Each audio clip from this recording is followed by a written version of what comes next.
За сайн байцгаана уу? Манай Numerology Mongolia пэйж 5-тай морилно.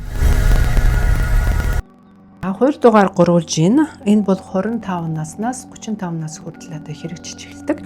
Тэгээ энэ дотроо бас би өнгөрсөн амьдрал ямар чиглэлээр явах ёстой яваагүй. Тэрэн дээр асуудал үүссэн. Тэгээ би энэ амьдралаа дахиад тэрхээс асахаар ирсэн байна гэсэн. Ерөнхийдөө миний хөгжлийн процесс, миний сурах, боловсруулах, өөрийнхөө сүнсийг хөгжүүлэх энэ миний одоо энэ гадны төрхөөсөө энэ дотор байгаа миний одоо ертөнц гэсэн үг. Тэр дотроо би өөрийгөө анхаарах яг 35 наснаас хойш 35 нас хүртэл одоо энэ процесс явагдав. Энэ дээр ч гэсэн бас би эрх чөлөөтэй болохын тулд иш үзүүлж очих ёстой. Тэгээ одоо энэ миний энэ доороо байгаа блогууд байгаа гэсэн.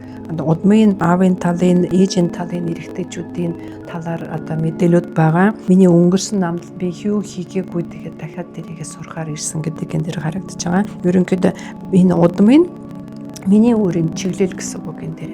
Тэгээд би энэ бүгдийн зассны дараа өөрийгөө олсон гэсэн гадны авиасыг нээсэн байгаа. Энэ хуйлаас суур гэсэн үг. Ингээ би энэ бүх юм зөв засах юм бол миний амьдрал цаашаа дээшээ явна гэсэн карьер, харилцаа, эрүүл мэнд асуудалгүй болно гэсэн үг.